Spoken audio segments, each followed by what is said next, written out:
Welcome back. Let's go ahead and finish this part where we are displaying the exercise with the image view and the correct exercise, as well as then moving over to the other view once it's ready. So let's go ahead and first of all make changes to our activity exercise XML file, because we need to add the image view now, and the image view will be on top of our frame layout, and I'm going to put it on top of the frame layout that we have here, which is our FL exercise view. Okay, so here I'm just going to add an image view,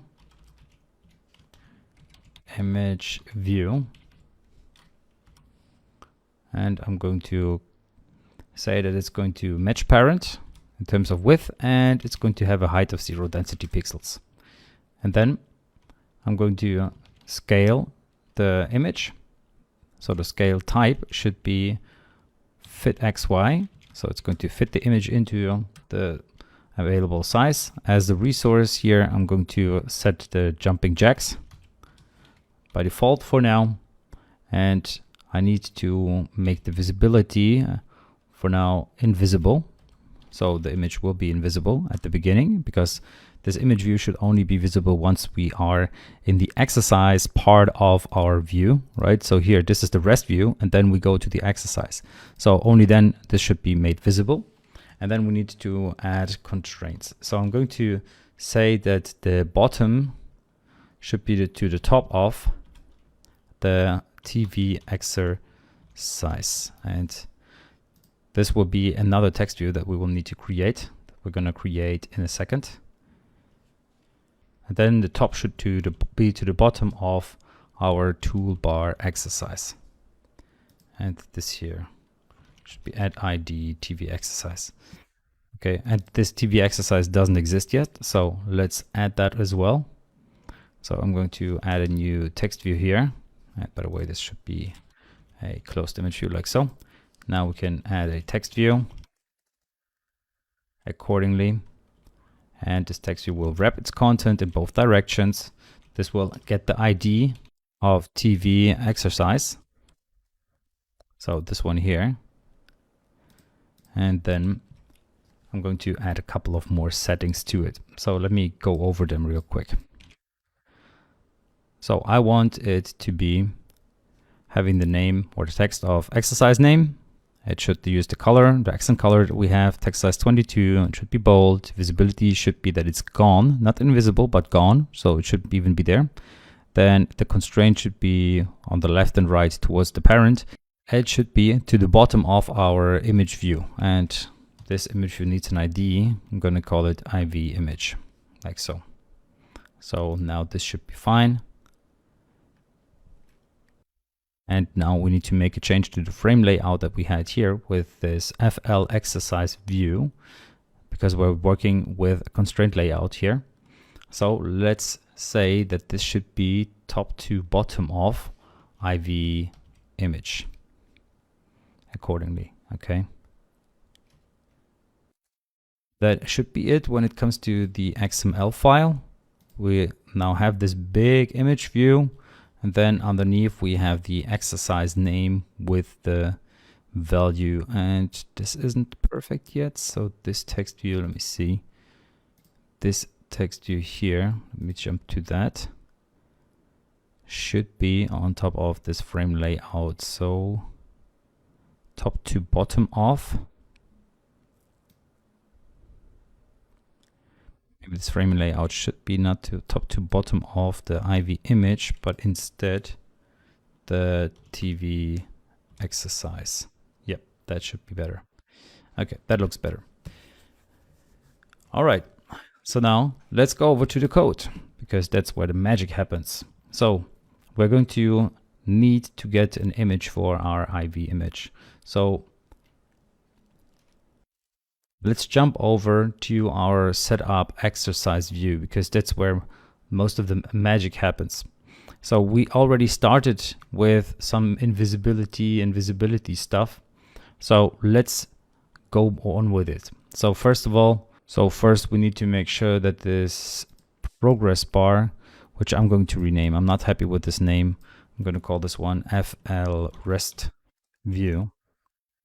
Okay, and then accordingly, this one will be underneath the rest view, like so. And do we have another error somewhere? Doesn't seem like it. Where's the error? No, it's just warnings, no error, because we're hard coding. So now, instead of using FL progress bar, I'm going to use rest view here because it's just more descriptive. Then we make the title invisible. So TV title visibility should be set to view.invisible because we want the title to be invisible. When we are at the exercise view, we're going to display the exercise name, however. So let's let binding. I want the exercise to be appearing. So here TV exercise, like so. Maybe we want to call it exercise name. TV exercise name. I think that's more descriptive. Maybe that will be better.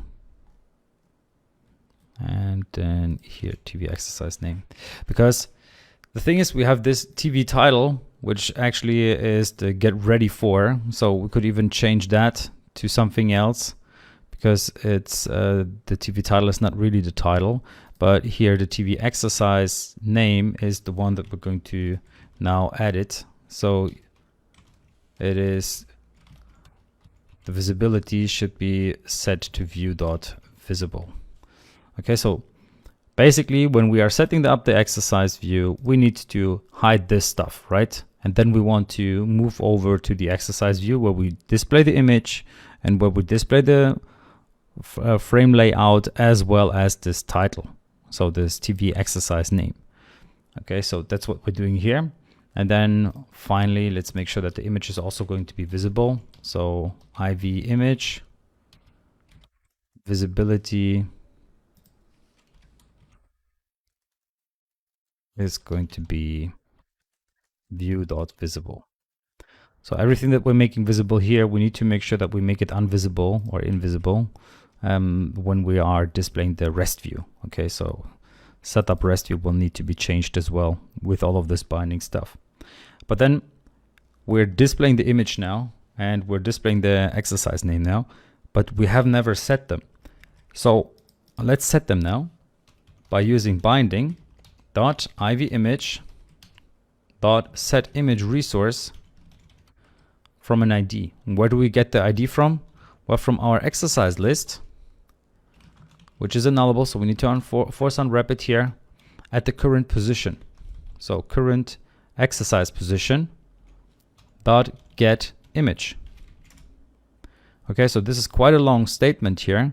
We could have put it into 2 lines as well, but basically our exercise list, which is this list of exercises of exercise model, now contains the list of exercises here, right? We got the list of exercises, and every single exercise contains an image, which is an integer which we can get via the position using getImage, which is this method that we created to get the image, right? So this gives us the image integer here for the existing or current exercise that we're looking at. At the beginning, it will be position 0. So it will be the first entry, which will be, if we look at our constants, jumping jacks, because this is the first entry that we have in our exercise list. We added it here. Okay, so now we get the image and we assign it. And now we need to do the same thing with the exercise name. So TV exercise name will be set via exercise list. For some wrapping it at the current position, we get the name. Okay, get name. And now this will work exactly once, because it never is going to go back to the rest view. So we need to set up the rest view as well. So basically we do the same thing as we've done here. So let's copy all of this stuff and do the exact opposite. So we're making everything that's invisible visible, and everything that was visible, we're making it invisible. And invisible like so.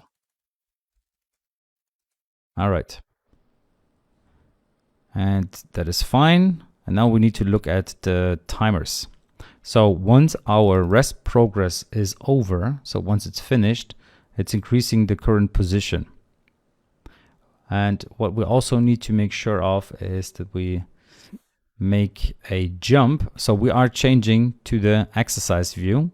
And now when we are in the exercise progress bar, which means we are in the exercise timer here, once the timer is done, instead of displaying this toast, we need to go to the rest view again. Okay, so here we need to check if the current exercise position doesn't exceed the total exercises that we have. So exercise list size, and size is nullable at this point, -1. So we're basically saying if we still have exercises left, then let's set up a rest view, because if we don't have any more exercises left, then we want to be done with the exercise and jump to a different screen where we can then see the results or see that we're done for this exercise. So here, let's add a toast that says, congratulations, you've completed the exercise or the 7-minute workout. Congratulations. So from a flow perspective, you always have to think of the flow. From a flow perspective, when we go into the screen, so we go in, we start, we go to the rest view. Once the rest view is done, we go to the exercise view. And once the exercise view is done, we go back to the rest view until we have no more exercises left. Okay, so that's what we want to achieve. Let's see if that's actually working for our application. So I'm going to run it now. And let's start it. And here for testing purposes, I would recommend to change the timer, the rest timer, from 10 seconds to like 1 second or whatever. So there we are, it works. We're going over to the jumping jacks. And now actually let's really do it for the exercise purpose or for testing purpose. Let's reduce the exercise duration to 3 seconds and the recovery also to 3 seconds. I'm not going to change anything about the appearance, so the style will still stay the same. But now let's take this. It would of course be better to have a global variable where we store the duration for the timers and everything, and then make the 1, 2, 3. You see it jumps over 1, 2, 3. It should now jump back to the rest view. Okay, there we are at the exercise, rest view, and next exercise and rest view. Okay, so that works now. That's perfect. So now our application, and this should be 10,000 for the rest view, and here 30,000 for the exercise view. All right, that's pretty much it for this video. You see, we basically have a 7-minute workout app already, like the absolute fundamental of it.